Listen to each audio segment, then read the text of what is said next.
Postmodern Art Podcast, the podcast dedicated to giving artists who are wowing the world over the platform they deserve. I am your host, Nathan Ragland, and I believe today's episode calls for a celebration. Today we have Nathan Ragland, the host of the Postmodern Art Podcast, a rising podcast highlighting outstanding artists. No, this is a glitch in the Matrix. You see, I decided for fun, as a way to celebrate the guests that have been on this past year, each and every single amazing one that has been on here, I decided to flip the script and have my guests interview me. So if they wanted to, I had my guests send me a question. Some of them send multiple ones, but for the sake of the length of the podcast, I only had to select one. I apologize ahead of time. But I had guests send me questions, and I decided to take the time to answer them. Luckily, I have my wonderful producer, Maria, a.k.a. Tipsy J. Hart. Which, by the way, if you don't already know, Tipsy has a Patreon, which you should absolutely subscribe to. Link will be in the description below. Who's there to help me out with going through these questions and such. And I hope that, nevertheless, I hope you guys at least enjoyed the interview. I felt like it was a fun way of letting everyone know that I appreciate them. In a way, it's my way for thanking everyone that has been involved for letting me stumble through my questions to them by trying to stumble through their questions for me. Trust me, if it feels like I'm not exactly expressing enough when it comes to love and appreciation for you guys, I will, and I will throughout this entire podcast, but I do want to say real quickly that I cannot thank each and every one of you enough, both guests and viewers of the podcast alike, for taking some time out of your week to show some love and support for some of your favorite artists, and some of my favorite artists too. This podcast would not be where it is without you guys, everyone that's involved. I hope this podcast is a show of that appreciation, both of the year that I've had and the years to come. I sincerely want you guys to understand that this podcast wouldn't be here without the people involved, whether it be you, the listener, taking the time, the hour and a half, 2 hours, to listen to these incredible artists talk about their passion, or the guests taking, the at least hour and a half or 2 hours out of the day to be a part of this silly little experiment that I'm doing, more than anything else. In a premature way, trust me, I'll be expressing it a lot more throughout the podcast, I want to thank everyone. I really do appreciate it from the bottom of my heart. As a special thank you to the fans, I wanted to give you guys a little additional gift.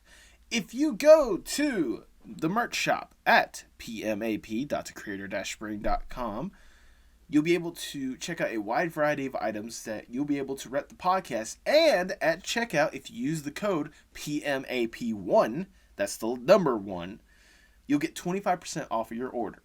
Nice little anniversary celebration sale to let you guys know that I appreciate you, and if you love the podcast, show that love, especially for the past year that we've been able to do, and hopefully show support for the years to come. So that's going to pmap.creator-spring.com. And hey, if you want to go a little further with that celebration, tell me some of your favorite moments, or tell me some of your favorite parts, whether it be on Twitter using the hashtag PMAP1, that's the number 1, or PMAP anniversary. We'll figure something out. I'm sure you guys will. Or you can check out the Apocalypse Podcast Network Discord server where I'll be hanging. You can personally tell me some of your favorite parts. And, maybe you can stick around. We can share memes. Have some fun there. Speaking of the network, let's hear about another incredible podcast in the Apocalypse Podcast Network. The camera zooms in on me. So we get some high-proof alcohol, we get gasoline, anything that says what flammable. makes our lives worth living is our mortality. If there were not mortality, we wouldn't be passionate. Luckily for me, most of the beauty pageants that I've participated in don't. I've done my fair share of blow, man. I've always liked showing myself off naked. Got up out of the seat, walked to me, and then slapped me. Spontaneous conversation with people from around the world on Stranger Than Christian, available on your favorite podcast app and at strangerthanchristian.com. And now, without further ado, please enjoy the Postmodern Art Podcast. 3, 2, 1. Hello, welcome to the Postmodern Art Podcast. 50th episode. Yay! Yeah. I am your lovely host / producer, Tipsy J Hart. And here is my special guest, or our special guest / host. Oh, well, shit. I fucked it up. We're going to keep it in here. Just keep rolling. Just keep rolling. No. Yes! Can this be our technical difficulty? Sure. This could be the technical difficulty.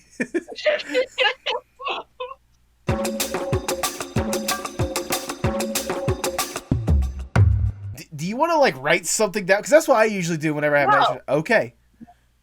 I'm okay. Okay. Oh, shit. Wait. I should... Hold on. Wait a minute. I got it. Hold on. Wait. Wait. Okay. Wait. Yeah, I'm good now. I don't know what I'm doing with my hands. Hello, welcome to the Postmodern Art Podcast 50th episode. Yay! With your special host and producer, Tipsy J Hart. And today's special guest, including but not the least,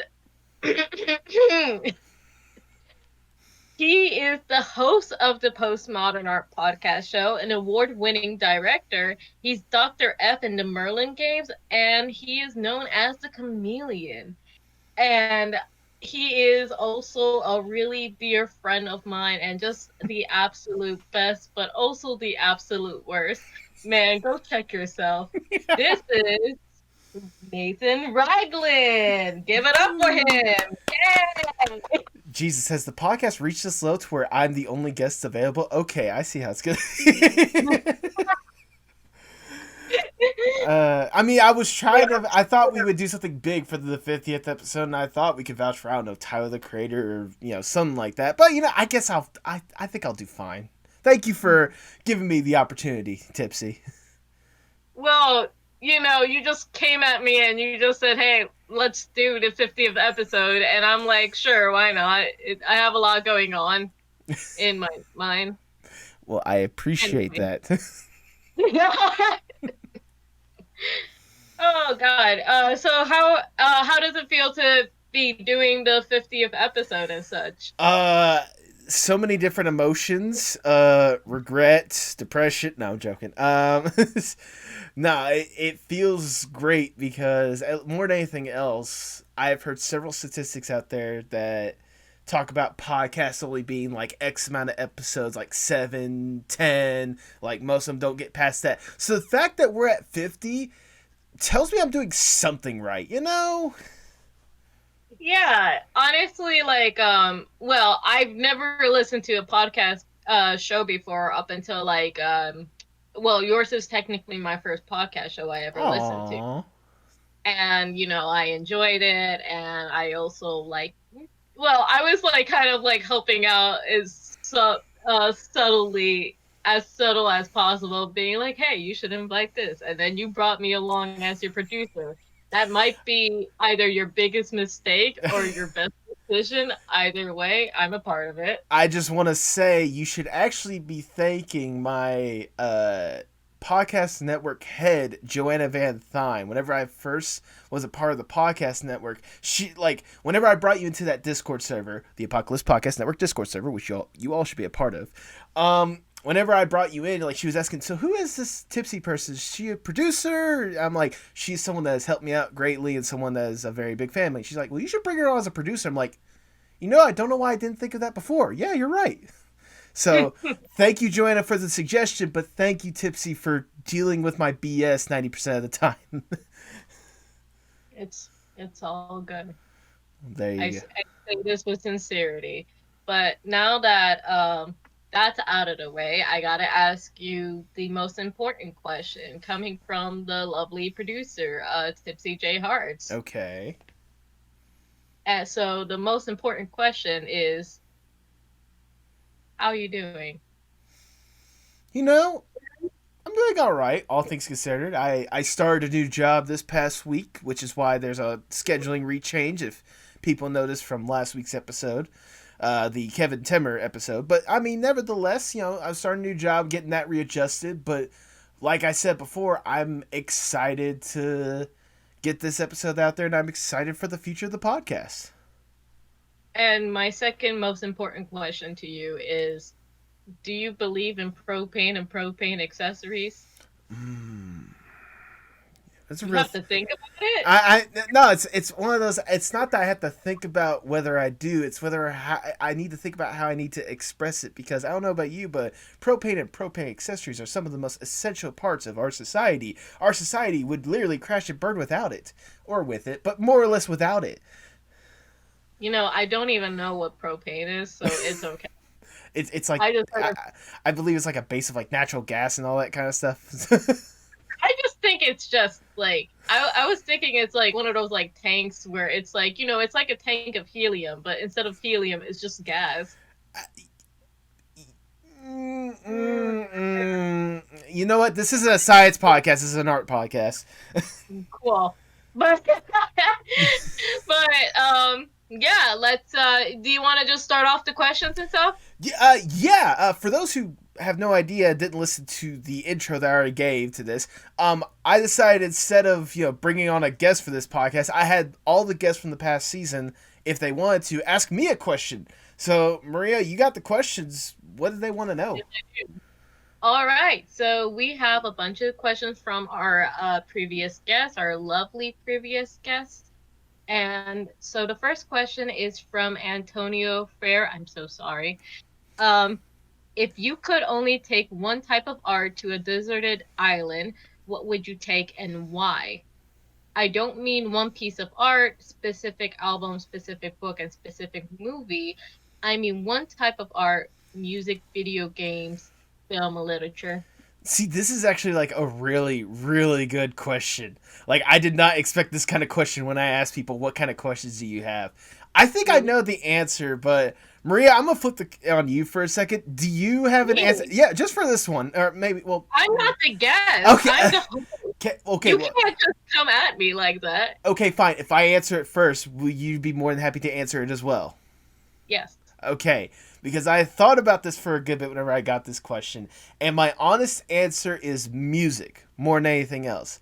Because like with a lot of visual forms, like what you have is basically right there. Like you could probably expand on that, yes, but like what you have, it's there. Meanwhile, music is more or less like a gateway, at least for me, it's a gateway to like the imagination more than anything else. Because it's like I could put, like, with different songs, I could put different people and different perspectives just based on what it's talking about. Or I could put, like, the artists themselves. Like, for me, personally, gets really visual for me at times, Like, I feel like it would be the best for me to kind of expand my creativity and not make me go completely insane if I'm able to think of, like, incredible scenarios and relax to different scenarios. Yeah. And like I totally get what you mean and stuff like that, because that's I mean I don't know how long you notice and stuff, but like most of the art that I make, including the animations, they're always based off of the music I would hear and like the inspiration behind it and such. So I would say music, but I'm also like maybe film and stuff. Maybe film, just because, like, if I'm stuck in a deserted island, I mean, I can't just, like, watch the sunset, like, every day and stuff like that. Nature is, like, all the time. I mean, like, I need a break, Nature is too much for me, I swear. The sun? Yeah, I can live without it. Said every person that lives inside their entire life ever. but yeah, that's honestly okay. God, it's hard on my end, but if I have to pick one,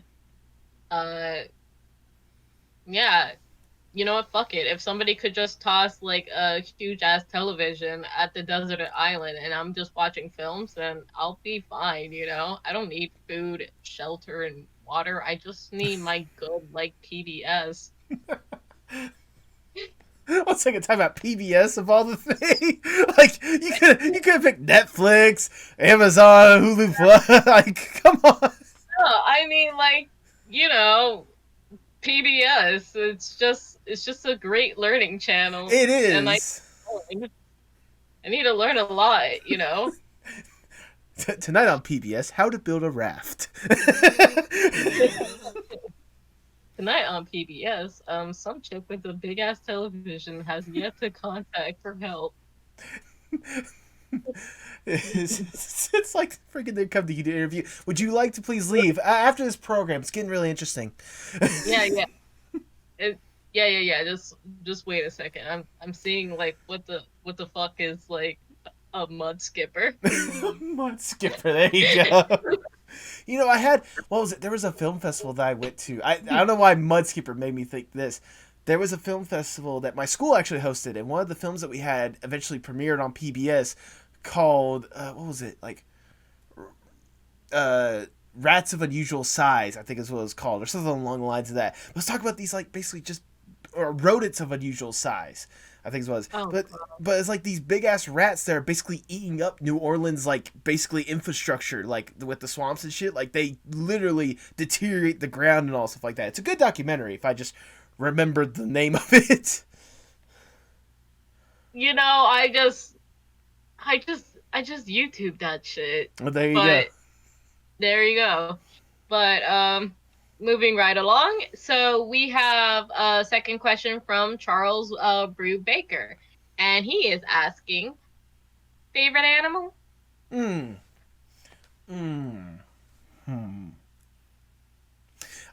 Oddly enough, I'm gonna have to say the giraffe. Giraffe. Yes, giraffe is just I don't know what it is, but it's one of those like. I'm more or less amazed at the marvel that is a giraffe, because how in the fuck does something have a long neck like that and not become an easy target for something like a lion or something along the lines of that? Like, how is it still alive and thriving? Like, I get the long neck gives it the advantage of, like, eating trees that are super up high and such, but right. In the animal kingdom of, you know, predator eats prey, how is that not the biggest target in the world? Okay, I'm gonna have to stop you right there, because, like, I will say giraffes are the most intimidating fuckers that I have ever met in the animal kingdom. I'm sorry. Next to a fucking killer whale and stuff like that, have you seen an up close giraffe? Up when you're close, just no. feeding it? God, they're like living dinosaurs, and it's like the size of their head is, well, I can't obviously like stretch out my. It's this big. Jesus. This big. And it's like, God, when you're just feeding them and stuff, it's like their whole mouth just wants to, like, at you. But that's not how it works for a giraffe. But it's like, dear Lord, God, it's so big. And it's like, I was just only meeting the head of the giraffe. Okay, I didn't even stand next to it, and I'm so scared of standing next to a giraffe. It's insane. Like I've seen a bunch of videos of just giraffes just shooting you, and mind you, yes, these fuckers are angry and aggressive at some points. Yeah, you think giraffes are gentle giant creatures? No. Man. I never said they were gentle giants. I'm just saying that they are giants and they are modern marvels more than anything else. That is why I love the giraffe. That is why it's my favorite animal. Well, I think they're nice looking, and they are definitely, it's really cool, I guess, feeding a giraffe, but would you want me to stand next to a giraffe? Hell no. I'm okay with the idea of never standing next to one, but you know, fun fact, giraffe wise, like I remember 2019 on my birthday, there was a baby giraffe born on my birthday. Oh, that's nice. Yeah, it was in like Six Flags and stuff, and it was like, because all the giraffes were kind of like moving in one direction, and we were all like kind of confused about it, and like. One of the people working there were like, these giraffes are moving because they know that one of the giraffes there are like giving birth, and I'm like, holy shit, on my birthday? Surprise, it's baby giraffe. Good luck, take care of it. Oh, cool. I'm gonna name it Guillermo. Guillermo the giraffe. Okay. Guillermo the giraffe. Just give it a more generic name. This is Greg. Greg the giraffe. No, I never go basic names with like anything. Like, have you met my plants? Like, I have not. No. Okay. This hold on. This is my plant. Named Jerome. Love him. Sorry. Time out. I know it's a llama, but I would name it Al the alpaca giraffe, or alpaca. What the fuck is alpaca giraffe? The alpaca plants. Listen, okay, like this is a Jerome. Okay, that's the Jerome.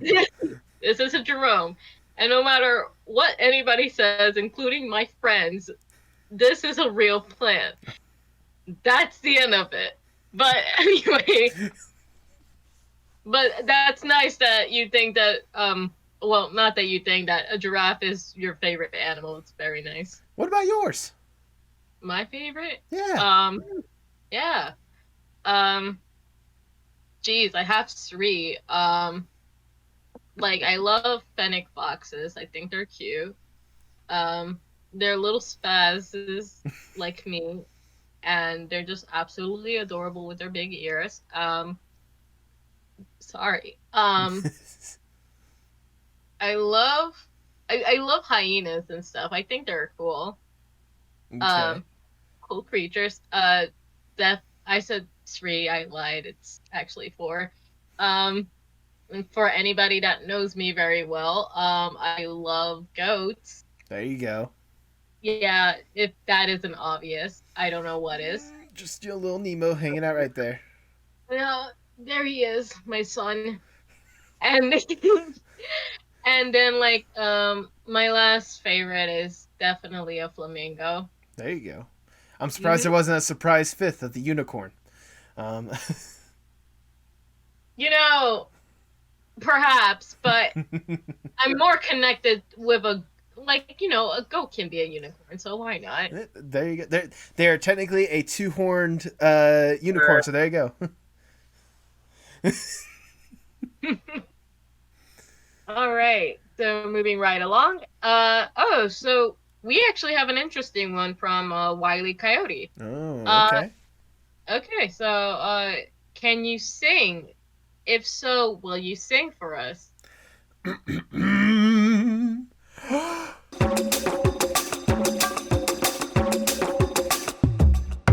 As a voice actor, what's your biggest goals? Ooh, see, that's a good one because I have been trying to tap into the voice acting realm, and even then already beginning with, having basically the role of Dr. F in The Chameleon by former guest Antonio Freire is a good goal. The fact that I'm in a video game is a good goal. I want to eventually be part of a legit series at some point. I don't think I'm gonna ever be in the same league as a Rob Paulson or a Maurice LaMarche, Mark Hamill, the big name voice actors.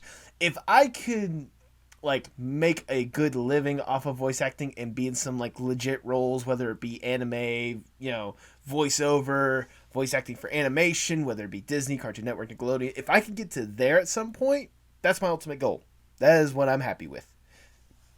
Honestly, you do have a very good range according to most of the stuff I've been hearing from you. Aw, I appreciate that.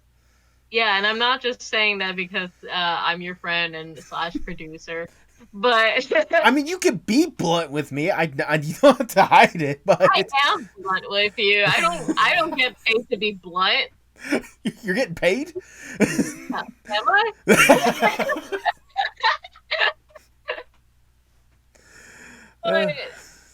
But yeah, you do have an interesting range, and honestly, it's it's the same way when it comes to not the same way, but in a way it's kind of how artists goals and such. You gotta always start out small and then you just work your way into trying to reach to your goals and stuff. It always takes the small projects. And if you do somehow make it to the big projects and stuff like that ahead of time, then that's great. Oh yeah. But it's always based off from other voice actors advice and stuff. They always they always say, like, sometimes even the small projects and stuff are the ones that like really get you started. I mean, again, with some of the small projects I've been able to like dip into already, I'm already amazed with myself. Like I said, I am the lead voice for an independent video game. That's an achievement that I don't think I'll ever like. At this point, if I don't go anything past that, I'm happy. But even then, like, small bits with Mayhem voicing Chorus, which is up there. Voicing Proxy's student film, which I hope to see at some point.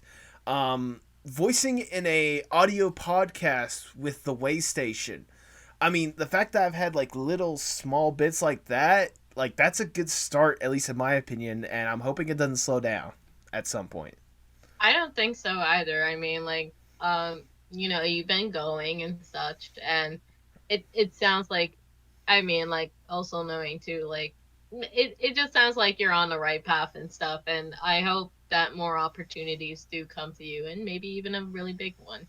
I hope so as well. And by the way, for anyone out there that's interested, I am available for voice acting. You just hit me up on any Twitter or Instagram or something like that. Anyways. I mean, gotta self-advertise. Exactly. All right, so we have a Smith, and the question is, what's your favorite and least favorite part about the job? Why did I pronounce that so weird? Part. Because brain empty, only mojitos. Anyways. No, I'm joking. Okay, favorite and least favorite part of the job.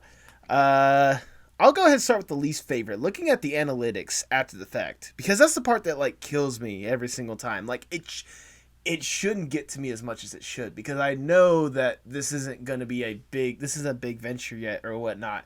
But even then, like, I've had episodes with amazing guests and such, and like the conversations I've had, I love and I cherish, and yet some of them are some of the least watched or least listened to episodes. Don't get me wrong, like, that doesn't take away as much as my favorite part, but like, it's still a part that, at least in the back of my head, I'm like, come on, man, what am I doing this? Am I allowed to say something about that? Go for it. I should be in charge of like probably like uploading your videos and stuff, especially the fact that after I discovered you didn't even know how to use the proper hashtags. Oh, no. Let me explain. No. Let me say my piece, and then you can keep going, because you're right. I was stupid because I thought the tags was the same thing as the hashtags. I now realize they're two separate things. I understand. I appreciate that. Thank you. But go on. I guess that's it. Okay. And you know what? For future reference, especially if you start noticing the videos now, they have hashtags now. I'm going to make sure that there are hashtags. Hopefully that will help with searches more than anything else, so that people who may not already know about the podcast can eventually know. But even then, like, the analytics and all that stuff, like, all that, extra pizzazz, the thing that makes the world go round, that's why it's partially the least favorite part for me, because I shouldn't be so swamped up with it. Because my favorite part about this job, this podcast, is the people that I get to bring on a weekly basis, more than anything else. I'm talking to incredible people every single week that I admire one aspect for another. Or the ones that Maria appreciates that I eventually get to appreciate thanks to her. Willwood especially. Yeah, that's the shining example. But I mean, if you had told me a year ago when I started this thing that you're going to be talking to someone who co-wrote one of the best online animated things of all time, one of the biggest names when it comes to underground music at this moment, a wrestler that you love and admire, several creators that are creating the stuff that you love and admire, and the director for your childhood favorite show. If you told me a year ago that's what I do, I'd be like, oh, that's incredible. The conversations that I have and the fact that these people are opening up to me and allowing me to basically be a part of that world for even just, an hour or so. That's what I love about this more than anything else. Every single conversation. That's why I try to encourage people to listen, because I want them to be as invested as I am with this stuff. honestly, like that's one of the reasons why I like watching your podcast and stuff. Besides having the cool people on and stuff, you just always have like such enthusiasm and such actual like it's actually just pure like wholesomeness and just pure like real enthusiasm from like the artists that like express like their passions and then the works that they do and even like their side projects that they don't get the chance to talk about much or they are just currently working on it. Exactly. I mean, that's part of the reason why I wanted to do this podcast, because I wanted to basically just shower the world with these incredible people doing their incredible stuff and let them know, if they don't already know, hey, check out this cool shit. That's what it comes to at the end of the day. Check out this cool stuff that I love. You should love it too. I mean, I do have one advice for you about your least favorite part. And that is? Besides that I gave you. And that is? That is, don't look at the analytics. See? I mean, yes, you're right. I shouldn't, but at the same time, it's the way that like some of these things are like set up. It's like the first thing you see when you open up the app, and I want to make sure that like if nothing else, especially when I open up the YouTube one, hey, someone left a comment. I want to respond to that comment. That's the main thing. That's part of the analytics? Yeah, that's listed in there. I thought that's just notifications. You know what? I don't know much about YouTube except when I upload my videos and stuff like that. Well, you see, what it is, it's not just like YouTube. There's a separate phone app that I use that's YouTube Studios. That's how you can get all the analytics and all, like you can see the comments that people leave on your videos and such, and it'll let you know, hey, this video is such and such. This video has this many views. This is your general audience or whatnot. The more you know, I guess. Exactly. Plus, you can look at that stuff like on the desktop version when you click on your videos. Like if you're logged in, click on your videos on the left side when you open it up, and you'll see like all the analytics there. But you probably, everyone's a little different. Yeah, we are all special in our own way. Yes. Thank you, Ace, for that question. Thank you. All right, so here's our lovely question from the lovely person, Andy Gardner Flexner. Hey, dude. Hey. So, what's your favorite podcast episode, and what did you enjoy about it? God, this is a tough one. It's like asking me to choose my favorite child, but I don't have any kids. Why would that be? Why are you? Because each episode is my child. There you go. That's how I'm going to word that. All right? Because they're all wonderful in their own sense, and they each got something that's unique and creative. I'm going to give two answers for this one. All right? Okay. As in, one of them is the most memorable for me, and the other one's my favorite to go back and listen to. The most memorable one for me has to be Joe Horn, the director of Class of 3000, because that straight up, like I have said before, this guy basically like developed my childhood more than anything else, because Class of 3000 had a major impact on me growing up, with the different art styles that it established and the characters, how unique they were, and all this different kind of stuff. So the fact that I got to talk to the person that basically helped mold it into the show that it was, from the raw ideas of Andre 3000, like that was like surreal for me to listen to. It was a nightmare scenario because I was stupid on how to record in person when I had three of my friends with me talking on the phone with Joe, who was like recording on his phone, so you know how fun that is. Oh, yes, I do. Yes, but like nevertheless, the fact that I got to talk to him, like that's the one that's gonna stick with me. And the fact that I was able to bring on some of my close friends with Alex Foster, Jay Brinson, and Richard Williamson to talk with him, like that was also surreal for me. But my favorite one to go back and listen to is Dave Capdeville, mainly because like just because like the conversation itself, like there are times to where like at least for me, most of it is not a podcast, it's a conversation, and that's what I try to strive for with the podcast, for it to feel like a conversation that you listen to. Like the way that the conversation just flowed with us, and like how ridiculous and goofy it got. I don't know if that's a testament of how Dave is as a person, but nevertheless, like, I enjoyed going back to listen to that one. Okay. That's a good answer. Yeah. Do you have a personal favorite? Oh yeah. So my personal favorite, it's definitely like the one with like Jane Gumball. Hey Jane. And I always like love listening to her and her stories and stuff. I always love it because she has like her own like universe going on, especially with the world of Nod, and I just love hearing about like stuff of behind the scenes of how from how it starts to how it's finished and what's coming up next, because she's never done. That's so amazing, is that she's never done telling stories, and that's what I admire about her. Absolutely. And yeah, she's just absolutely amazing, and yeah. Hey Jane, you're amazing. Is that the first one that I did with her, or the second one that's your favorite? Or is it just both? Well, it's just both, because it has Jane. And second favorite episode, second favorite episode is definitely, oh god, that's hard. I'm surprised you didn't just go with the easy answer of the one that I was on. Oh yeah, it's definitely every episode that featured me, and it's a great episode anytime I'm around and stuff, because it's just absolutely chaos. You know what? I'm actually gonna say this, and you might agree with me on this. The original Will Wood interview was a great one that we had.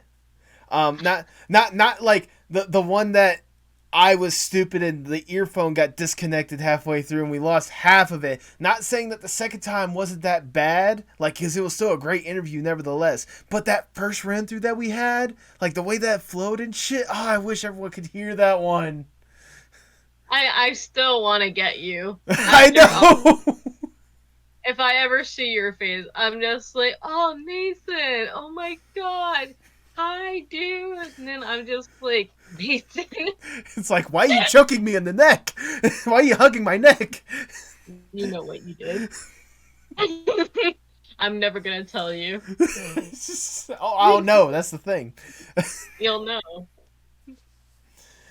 Oh goodness! Like I feel so bad for that one, but like it was still a good interview. Like nevertheless, through and through.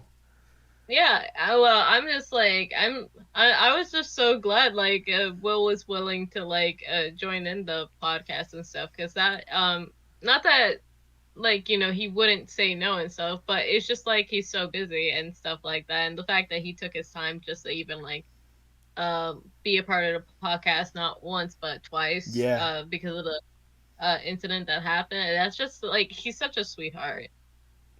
I cannot appreciate that man enough for doing that. That he was really a lifesaver for that. Oh yeah, he definitely is. Speaking of Jane, we have a question from Jane Gumball. That was not planned, seriously. Or is it? We might never know. No, we know. But what are your aesthetic ambitions for the show? What are you hoping to make the podcast vibe as you move forward? I mean, I feel like the vibe has already been kind of set with what I tried to go for. Just kind of a cool, casual conversation to where, like, I just let artists gush about what they love and their passion, more or less. Like, the vibe I want to try to go for this is kind of a calm down version of like a late night show, but dedicated to artists, you know? Because like the late night shows, they're all about like high energies, like, hey, we got this incredible guest, we got these incredible games with this stuff. Meanwhile, I'm just like, you know, a little bit more calmed down, but I'm like, hey, I got this awesome person, I'm gonna let them talk. Like, give them basically the late night spotlight in podcast form. That's the kind of vibe I try to go with this. It does give off that type of vibe, I will say, and it, like I said this before, you just the thing again, like your podcast allows like the artist like speaking for themselves and speaking for about their project and stuff, and it's like it's not that it's so hard for like artists to not talk about their passion projects and stuff, but it's also like, you know, it's like I don't know about like majority, but I know for some people it's like some people wouldn't talk about their projects unless somebody asked them like, hey, what are you working on? And then it's like the moment of opportunity just to talk about anything. It's the most exciting thing. No one would ever stop you the moment you start like talking about your stories. There you go. Or anything. You've been a guest on my podcast. I feel like I give that good vibe more than anything else. Just let you just go off about what you love. Yeah, I mean that it was new to me because it's like I never had anyone interview me, first of all, and then second, I never had like anybody like I mean like it's not I've never like talked about my stories or my art at all, but it's like it's kind of the first time where like where someone gives me the opportunity to not express it to just one person, but to whoever the many is watching the videos and stuff. Exactly. I mean, I hope it was a good experience more than anything else. Oh no, yeah, it was a great experience for me, and it definitely like gave me it gave me like the not confidence, but let's just say confidence for now. It gave me the confidence to like basically like be more chill. Not chill. I don't know what I'm saying, but it definitely was good for me. I'm glad you enjoyed it. Okay, well, we have a question from Rebecca Hughes, aka The Art of Ruse. There you go. I hope I pronounced that right. Yeah, you did. Cool. Do you have any role models or people who inspire you to do what you do? For two different reasons. The first one is the biggest one, and that's because the guy is literally behind me, and that's Tyler, the Creator. Just with his attitude when it comes to creative ventures more than anything else, or his attitude just with life. It's kind of one of those, he's always just kind of had if you have something, just do it. Don't let anything hold you back. And that's something that I try to aspire with what I'm doing with this podcast, especially since I started this podcast. It's one of those, I've wanted to have some sort of creative venture, and I feel like so far this has been the best way for me to do it. The other one, and this is more podcast related, is actually Christian Carrion, for the host of Stranger Than Christian. Just the way that he can carry a conversation, the way that he leads a podcast with random strangers every week. If you haven't already listened, I highly recommend it. I appeared on an episode, for God's sakes. Yeah.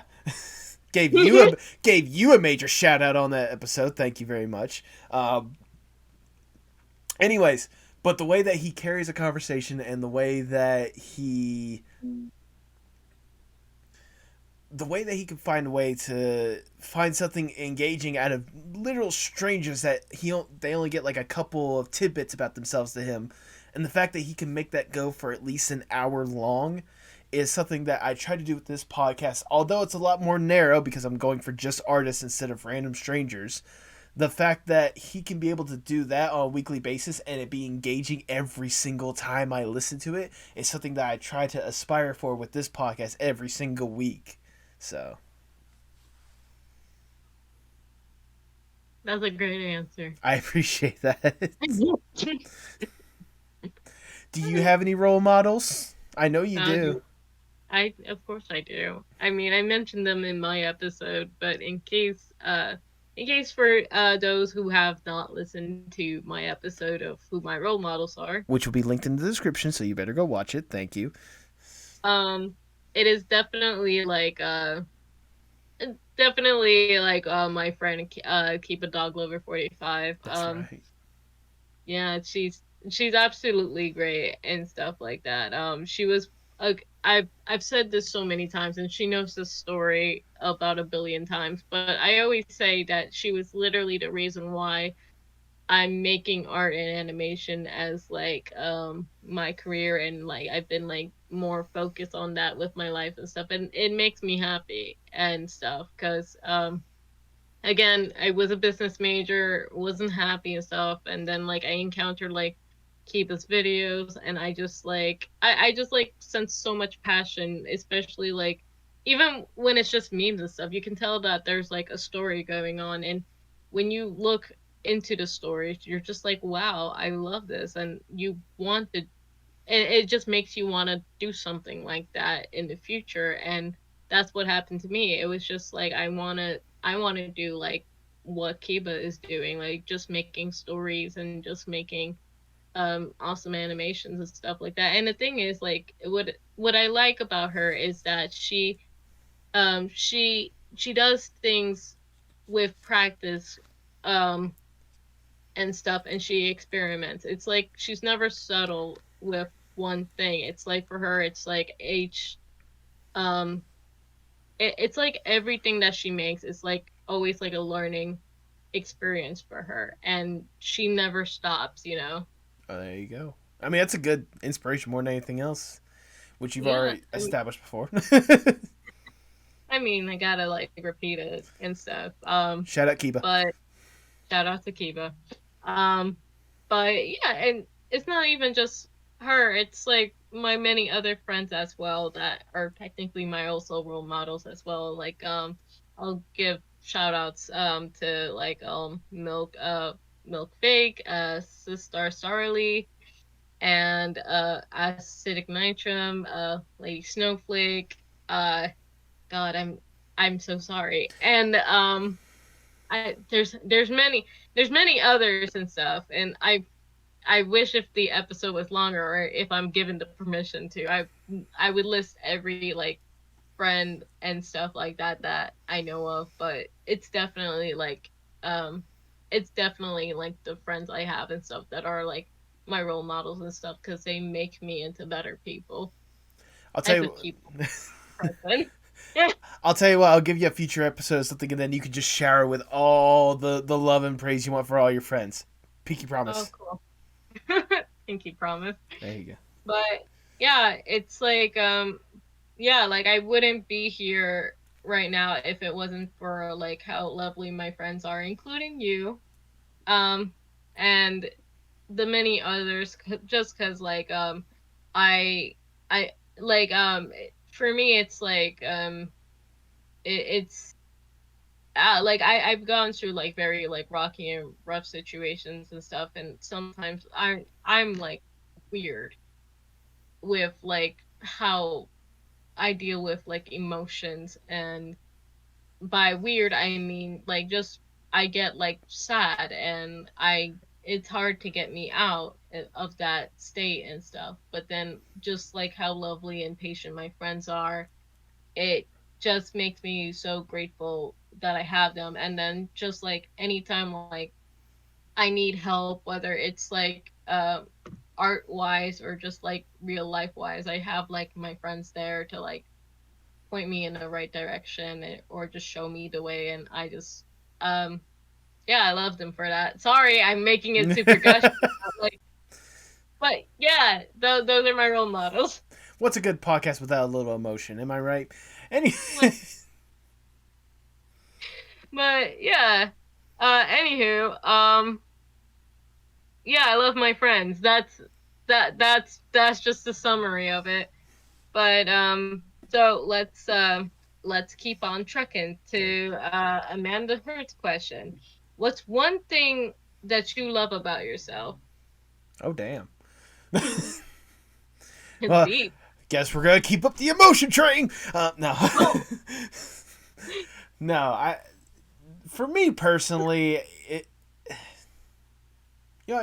for me personally, the one thing I love best about myself is the fact that I pride myself on how well I can get a conversation going with people.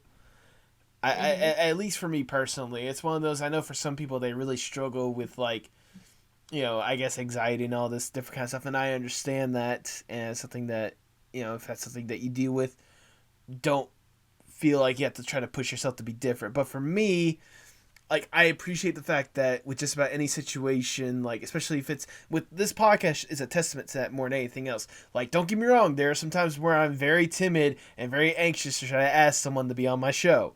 But that being said, like, whenever it gets down to it, like, if you look at the people that I've had in the past year or so or whatnot, and the fact that I've been able to have a good conversation with each and every single one of them should be a testament that when it comes to me, like, I love how well I can carry a conversation. That's what I love best about myself. Yeah, I mean, you do it so well and so naturally and everything. Oh, I appreciate that. Yeah, it's kind of like it's kind of like a talent in a way, because I know some people that like kind of not podcast, but let's say improv, for example. I know people that do improv, and sometimes it's like there's certain like games or activities where you have to like do like a kind of like ongoing conversation and stuff, and it's like, do you stop midway or do you keep going and just see where it leads and stuff? And with you, it's like very natural. You just know immediately what you need to say and everything. It's something I at least try to go for more than anything else. I mean, you do it so perfectly. Okay, now you're just trying to butter me up at this point. You're a great listener. You're so great. I'm sorry, what'd you say? I'm joking. Yeah, you better be.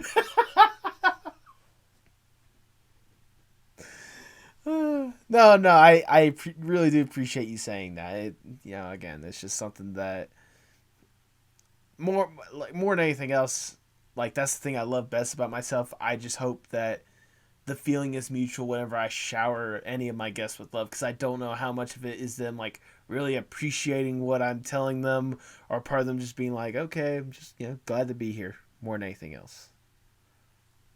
It's a personal struggle. I'm probably overthinking it. I tend to overthink stuff a lot, so. I mean, there's never an issue about like overthinking, except when you overthink it. So wait, I do need to overthink, or I need to don't think about it. Don't think about, but just don't think about it. What do you love best about yourself, Maria? Tipsy. I almost twitched my eye on that. No, wait, start talking about. What do you love best about yourself, Tipsy? Never ask me in that voice.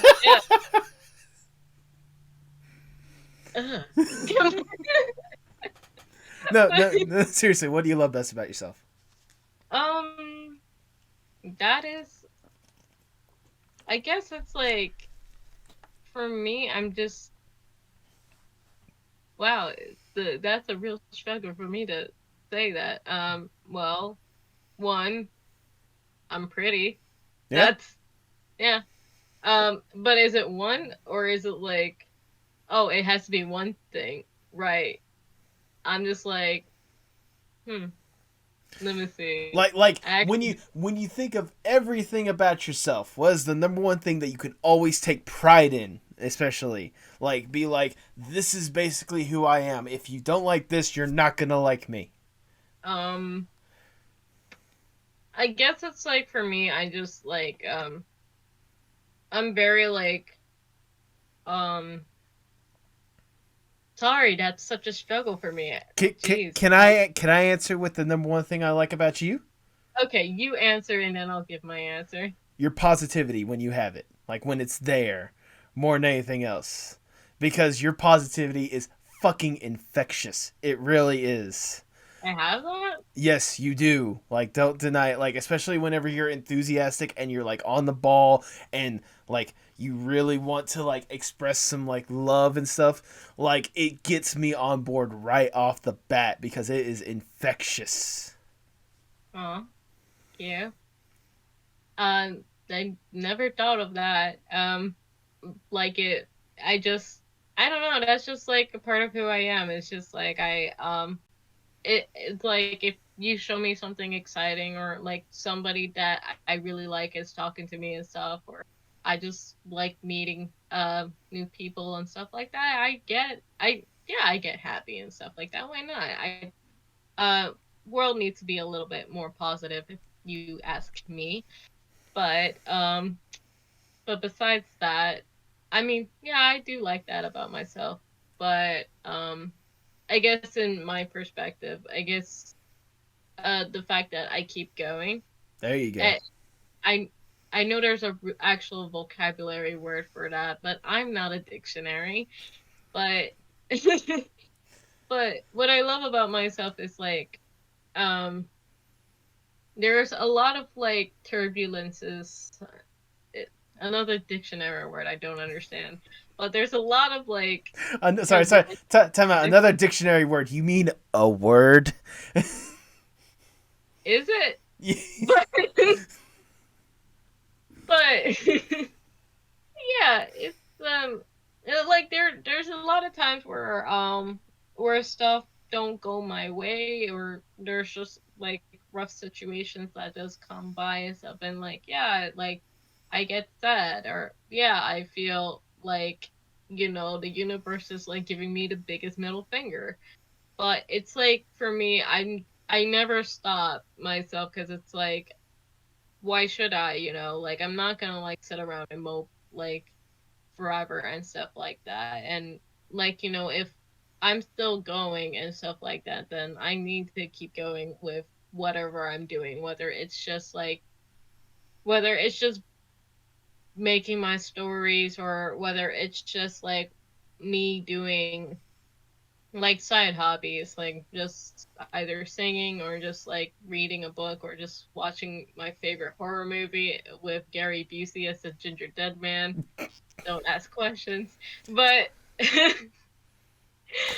but either way, I love that, like whenever I get sad, like yes, I'll be sad, but no matter what, I just keep going. I mean, that's good to hear more than anything else. That's it. It goes back to something that my dad has told me several times. When it comes to life, you either roll with it or it rolls over you. And it's nice to know that you're really good at rolling with it, no matter what life rolls at you. I mean, there are certainly times where I'm just like, I don't want to roll with it anymore. Yeah. But then part of other me is like, what are you doing? I know it's like, I know like the universe is giving you the middle finger right now, but like you can just give the middle finger back and just keep going, or you can just sit there and just nothing. And that's not what I want to do for the rest of my life. I don't want to just sit around and do nothing. Yeah, exactly. I can't think of a better way to word it myself. So we have a question from uprDee, and the question is, tell me, what is the number one thing you've learned about yourself while making this podcast? Has it helped with any self-discoveries? God, of course, D, the first like true guess. Although, thank you, Sal, for the pilot episode. Asking like the real number one question. Jesus. Fuck. See, I tried. I'll give everyone a little behind the scenes. I saw all these questions beforehand. I was the one that put the list together for Maria. But like I know, right? But like this question like really stumped me. Like self-discoveries. I don't know if this is a self-discovery. I feel like this podcast has made me truly appreciate communities a lot more than I ever had before, and just how strong and how helpful and how willing a community can be. Because, like, I have been, I guess, part of a community, quote unquote, but, like, I've never been really invested in a community until being a part of the podcast, talking with these creators, being parts of their, basically, like, friend groups and stuff like that, getting help from them, helping them where I can, if it's possible, being a part, like, a big one, shout out to Jane Gumball for this one, let me be a part of that server, because most of the people in that server have been, like, the greatest people I've had an opportunity to talk with, and the fact that, I'm part of it, and there's a lot of good back and forth, and there's a lot of, good love, no pun intended, when it comes to Cupid stuff. The fact that there's a lot of that's in this community, like, it made me truly appreciate what a community can be and how a community can help everyone grow at the end of the day. That's the biggest discovery when it comes to this podcast. For me, at least. You know, that's such a big brain answer and stuff like that. You probably, like, you gave such a big brain answer. I don't even know how to, like, respond to that. Well, I'm not the one who made the podcast and stuff like that. But has it help with any self-discoveries? Well, I'm just a producer, so the most I do is just, like, I go up to people and be like, hey, do you want to be part of this show? I promise I'm not a crazy person. I mean, you are, but... I am. But at least, like, you're only getting about 30% of it. Damn, that's low. Yes, that's me being a professional and stuff like that. The moment you are my friend, I will just grab you and be like, hey, 19th century kid, you want to watch a cartoon on the television? Oh, Jesus. We love our memes. Yes, we do. But self-discovery wise, I guess it's more of like, I guess it's just the fact that I'm just so good at, like, producing. Yeah. And stuff. Like, you say that, like, half-heartedly, but, like, you've legitimately helped this podcast, like, immensely. Like, I've said it before, it's not like the podcast was lacking without you. It's one of those I was still able to get guests. But with what you've been able to help with this podcast, help with it grow, helping me out, not just with getting random people on the podcast, but helping out with the aesthetic, with some of the merch shop stuff, with the, like, the title cards or whatnot, the thumbnails that you've been able to help out with. And whenever you bail my ass out, whenever I need some questions and such, you've been a major help for this podcast that I could not have asked for. Straight up. Like, I'm being 100% genuine when I say that this podcast would not be the same without you. Aw, that's so sweet. Gonna make me cry some lemonade. Good, cry. Oh, throwback. Throwback! I wanted to be the one to say that to you, but I guess I could be do that. I guess this is called payback. Anyways. Yeah, I guess there you go. We have a question from Alex Barori from the Wildcard crew, and the question is, where do you think you'll be in 50 years, and do you think you'll still be making art? If yes, in what way? Okay, 50 years from now, I'm hoping I'm still making art in one aspect for another, because 50 years from now, I'll be 75. Holy crap. But I'm hoping, if I'm not making art, I'm hoping that I'm at least inspiring art. I know the number one way would probably be, like, the filmmaking route, which I still need to, like, buckle down and get done at some point. But I feel like, at least when it comes to the podcast, like, the ultimate penultimate dream for me would be to make this not just the Postmodern Art podcast, but the Postmodern Art Productions. Like, straight up. Yes, I know, right? How original. No. But, like, I want to be able to, like, set up a studio to where, like, these incredible creators, if they have amazing ideas, I want to give them the space to where they can go forth and make that concept of reality in one aspect for another.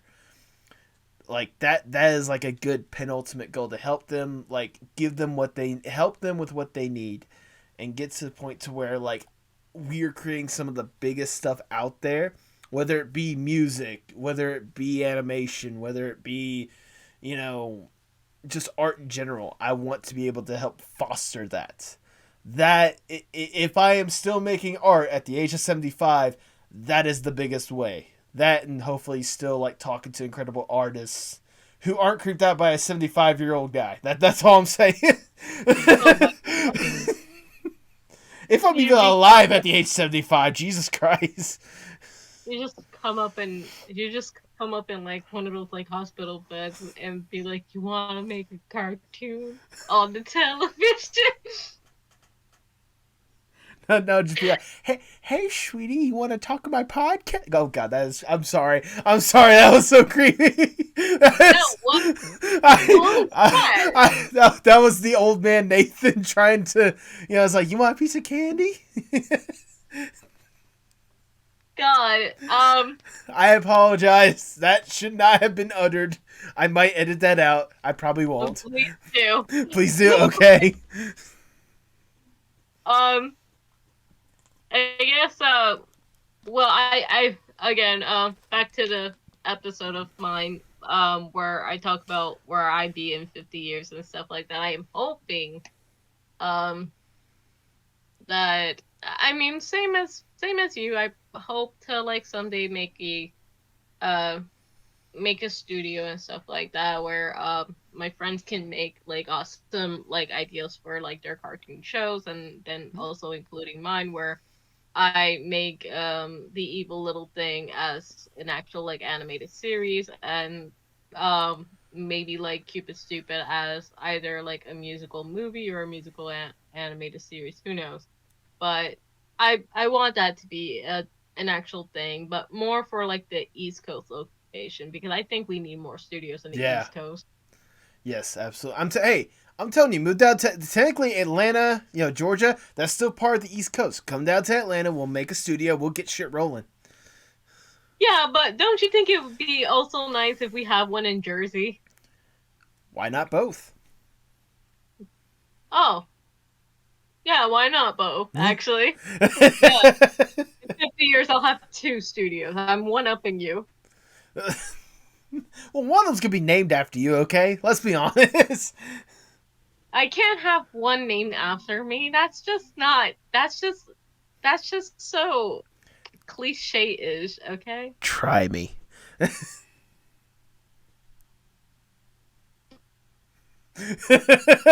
have no clever response to that, because I'm just like, man, if only I had my Jello shot right now. There we go. But yeah, I'm hoping that that's a thing I'll be in 50 years.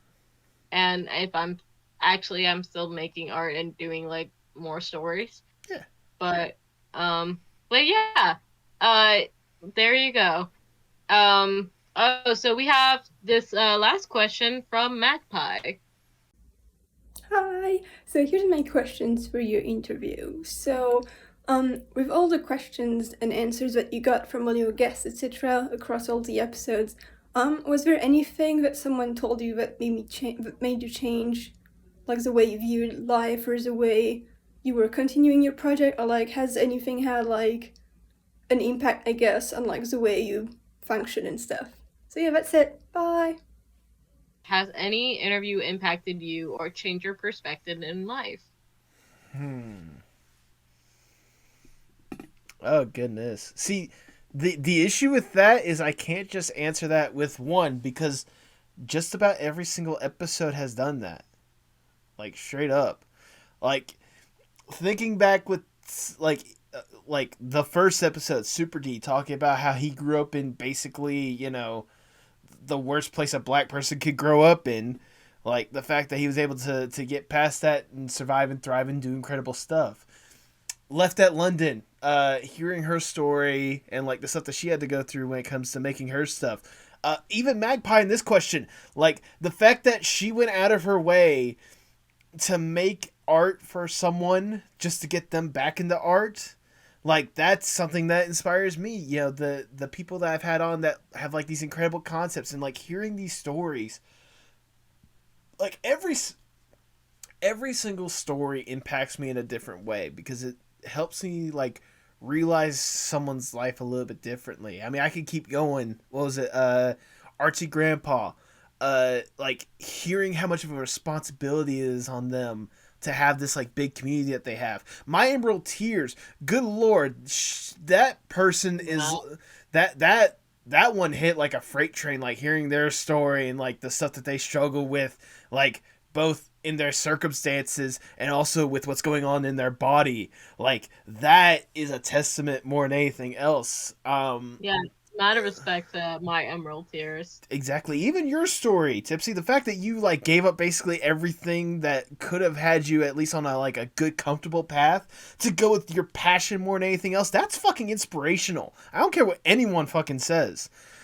All these different stories that I get to hear and like what they put themselves through, what they love, and the fact that they want to do this more than anything else, each new story inspires me and impacts me every individual way. That's why this podcast is more or less like it's an honor to even chat with anyone because hearing their stories is so impactful. Yeah, it's here's the thing that kind of reminds me back to like my days and like trying to get into an art school. I remember there was like this one interview question about like, tell us about your art journey and what got you into art. And the thing was, you're not allowed to say, oh, I always loved art as a child, because that's the cliche answer. And it was like, well, why am I not allowed to like answer that? Because you guys want like the most spectacular like story of like somebody that you haven't heard this type of story before. Like everybody might have start off the same, but it's never the same story, right? Throughout this journey, you can't just tell somebody like say for example, singing wise, like, oh, I never loved I hated singing at first, but then I love it the moment. I mean, I'm sure that somebody's journey and stuff like, but every person that's probably going to tell you is being like, oh, I always loved music as a child, or oh, I always loved singing as a child, but throughout my journey and stuff, XYZ happened, and then XYZ happened, and here I am now. And that's amazing about another thing about your podcast too. It's like every time you ask the journey question, it's always so interesting hearing from everybody and everybody's different like journeys and stories of like how they got to be where they are, or if they're currently trying to get where they need to be. Yeah, that I can't think of a better way to word it, honestly. That you nailed it right on the head. Really? Yeah, straight up. Oh, impressive even for me. Do you have an episode personally that has like impacted your life?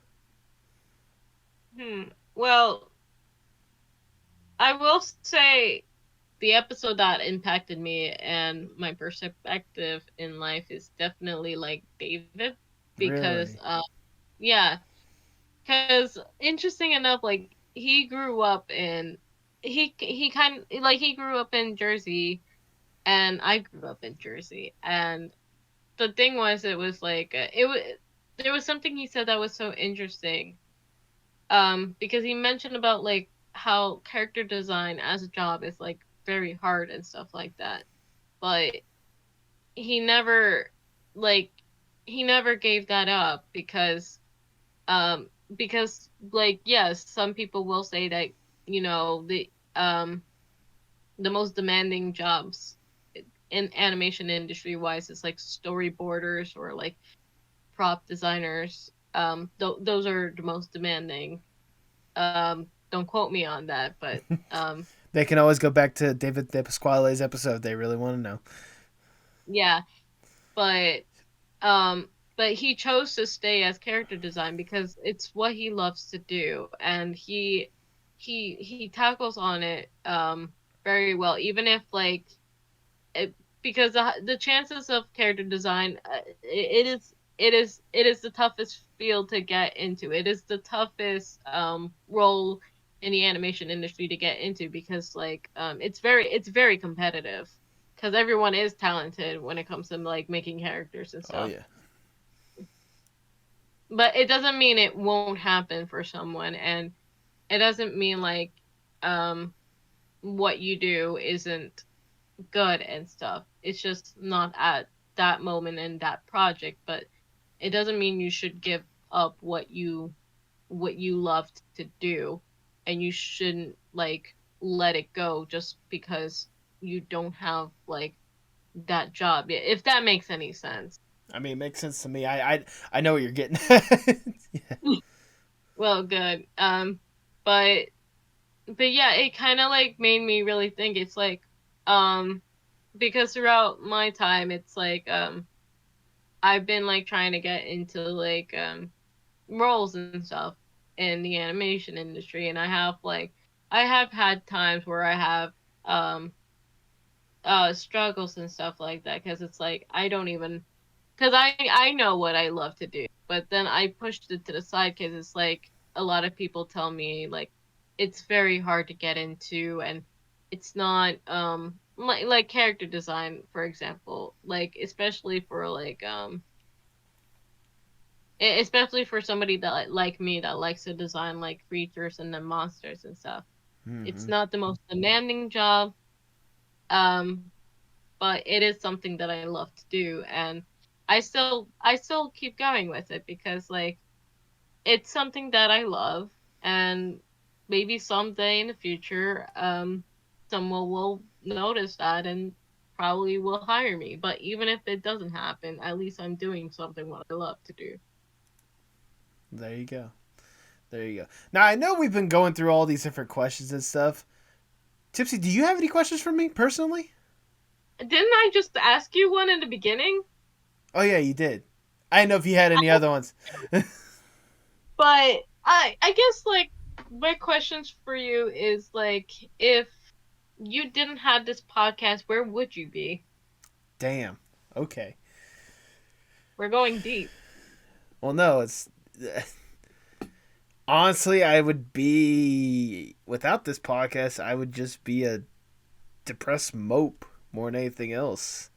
Like, I made this podcast to give me a creative venture, and I would have found some other way with some different creative venture to try to fulfill it, but I felt like this was the best one for me. I maybe would have tried, like, making gaming videos or something like that, or maybe trying to edit gaming videos, because I love watching, YouTubers like I Am Wildcat and such. That's why I brought some of their thumbnail artists on the podcast. Shout out Kiori and Lil Hypno. But, at the very least, if I didn't have this podcast, I would probably be just, creatively unfulfilled, going through my job and all the bullshit that goes with that. So, yeah. Yeah. Well, you answered that. Yeah. But here's another question. Okay. Oh. Well, were you gonna say something? Well, you've been asking me questions or whatnot, but you're as much a part of this podcast as I am. So I'm not the special guest. Right. I'm the host. But this is the 50th episode and the 1-year celebration of the Postmodern Art Podcast. I feel like it'd be the service to ask you at least one question that isn't on that sheet. Okay. Well, you didn't have to say from the sheet, okay? You could just pretend it's like the imaginary, like, oh, Tipsy knows what she's actually doing for one. Right. From, the empty head that you had. No, I'm joking. I will hunt you down. But my question for you is, as a producer of this podcast, what has been the highlight for you since you've been helping me out? Oh, the highlight for me is like literally whenever someone just immediately says like, yes, I want to be in the podcast without me like, because like I'm always surprised of like the type of guests I would bring into the podcast and them saying yes. It's like, wow, I did that, and then like when an interview happens and stuff like that, it's like, wow, I can't believe I did that. I feel that on a weekly basis. Like the fact that this random person who is so much better than me, or at least got so much more amazing things going on, and they probably don't need to spend the time to talk to me. The fact that I still get to talk to them, that's an achievement for me. Oh, absolutely. And I like my biggest achievements is like the ones that it's just so many that I have asked and stuff, and I'm very excited for, like, this is the 50th episode, but once this 50th episode passed, like, I will say, like, I do love, like, the guests that I have, like, asked and stuff, and that brought in and stuff, and those are my achievements. And also my other achievements is definitely the ones that are coming up after the 50th episode. Yes. I figured you would have at least said either your own personal interview or the Will Wood interview that you got to be a part of as a highlight for you. Just saying. Well, I do love the Will Wood one, because like that is definitely like that I am proud of that one and stuff like that. But it's not just him; it's just like everyone else in general that I have asked in a part of the podcast. Like I am so sorry for mispronouncing this person's name, but it's Imalu, or they're the one with the Plague Doctor comic. Idolo Mantises. Yeah. Like, you know, like somebody like this artist, like, people have like lives going on, or like they're too like busy, or way too important to like jump into like a podcast and stuff. And then like when they say like, yes, I want to talk and stuff like that, I'm just like, wow. Like, I'm like, wow. Every time I hear about somebody wanting to be a part of it, and then they actually get excited and genuinely like enthusiastic about it. Yeah. I mean, that was the feeling I was also having whenever I was getting the guests as well. Like, again, going back to like my most memorable episode, the fact that before you even knew about the podcast, I got the guy that helped develop my childhood, the guy that has worked on stuff like Teenage Mutant Ninja Turtles, the original series, Sonic the Hedgehog, Pee-wee's Playhouse, the Boondocks, and Class 3000, among many other things that he has had a hand in. The fact that he was like, yeah, I want to be on your podcast. I'm like, holy shit. Like, what the fuck? And like that excitement that you get whenever you get just about any of the guests that you've gotten on or whatnot, trust me, I feel the same thing when I'm sitting down and talking to these incredible people. It's like, holy shit, I got a chance to talk to this person. Oh yeah, it's the most, it's the greatest feeling and stuff, and it's even a greater feeling when like you just hear them, and they're just such amazing people, outside and inside, Exactly. Mm-hmm. Do we have any more questions?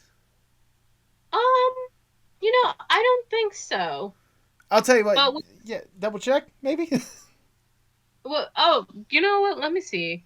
I'll tell you what. Take a minute to look for sure. I want to say a few things to the audience real quick. Okay. Yeah. Sure.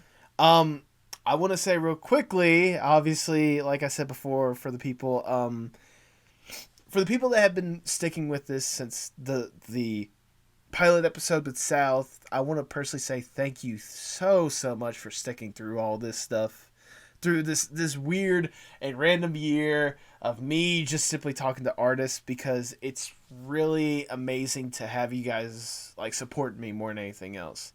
Like, it's already incredible enough that I get to talk to these people. I'm not taking anything away from that, but the fact that I have you guys support me just about every single episode, every single week, or maybe just even for a one-time thing, listening to your favorite artist, the fact that I have you guys being a part of that helps. It's really touching more than anything else to know that there are people out there that love this as much as I do, because I thought I was the only one looking for this kind of stuff. I thought I was the only person that wanted to know more about the artists that I love. But I know that there are more people out there that want that kind of stuff, whether it be for themselves or whether it be for the artists that they absolutely love and enjoy.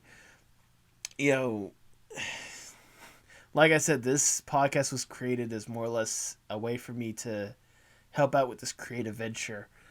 And the fact that I've been able to do it for a year now, and the fact that I plan to keep doing this thing for a long while after. Trust me, I'm not slowing down. I swear, I say that just about every single time. The people that have been right by my side, the people that have watched just about every single episode, Mom, I love you. I know you're watching this episode. Trust me, Mom, I'm telling you this personally, I literally tell guests whenever you give them the stamp of approval. Like, whenever you comment on the YouTube videos and let them know, hey, I love this guest, or this guest is incredible, you are officially, like, the standard when guests come on the podcast. Like, if I know you love it, I know it's a good episode. But past Mom, for everyone else that listens to the podcast and keeps showing love and support in one aspect or another, I cannot do this without you.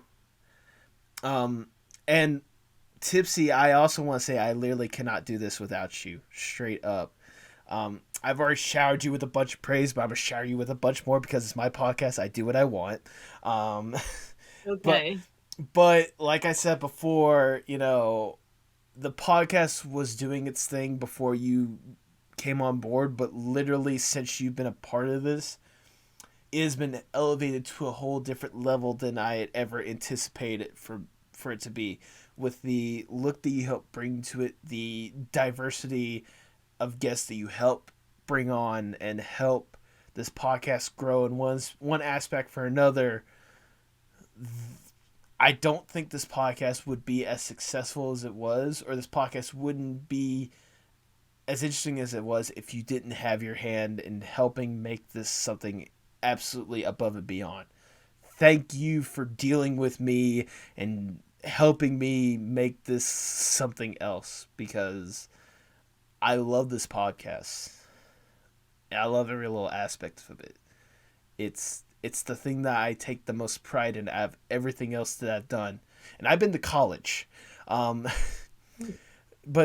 the fact that this podcast is just something else, I can't thank you guys enough. I can't thank you enough, Tipsy. Thank you for making the podcast in the first place, and like having and just always being so open to like the different types of artists that be coming in and stuff, just different levels of experience and just different medias in the general and stuff. It's very hard to find like that type of podcast and such where it's not just like big name like artists and stuff. It can also be like somebody that has yet to be discovered yet, or just someone who is just never heard of in general. And it's such a lovely podcast for just everyone to be a part of, and whether it is the guest or just the viewer and such, it's so great. And I want to say thank you for like making this podcast, and thank you for being, you know, one of the best hosts in my opinion, and my opinion's very superior. Like thank you for being a wonderful not wonderful. Thank you for being a super amazing host.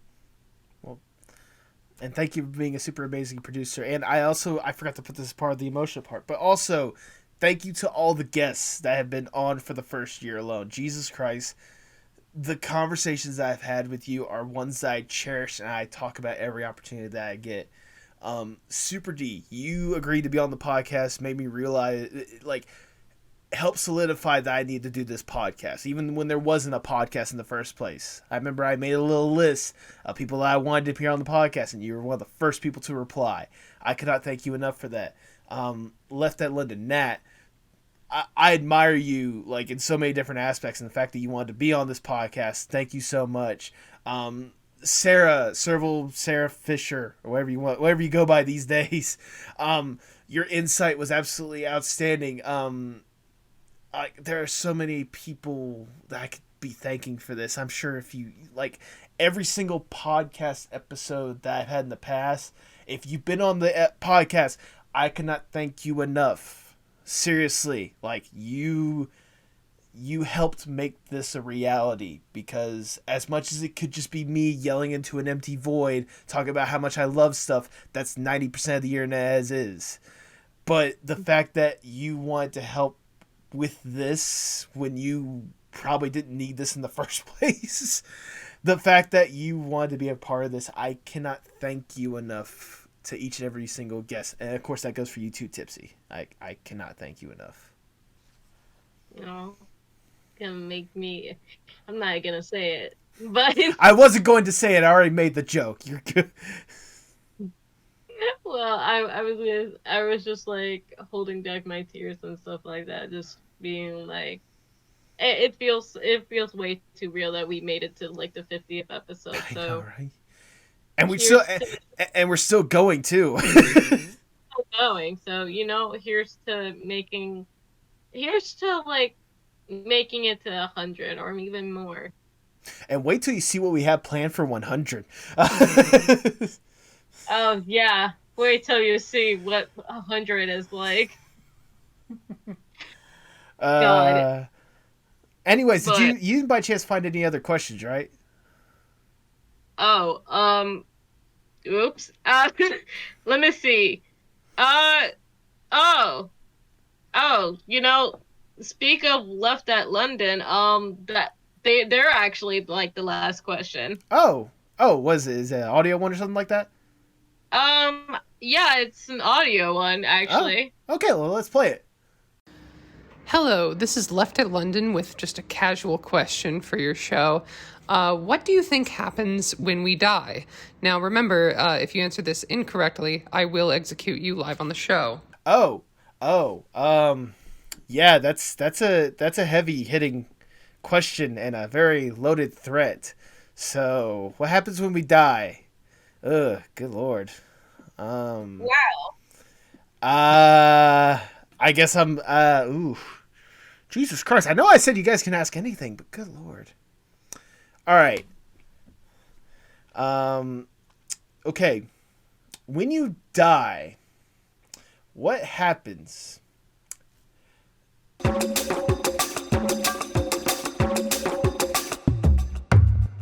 Hey everyone, Salvador Salcido here. I was in the pilot episode of the Postmodern Art podcast. You can go ahead and check that one out. Everything went wrong. It was great.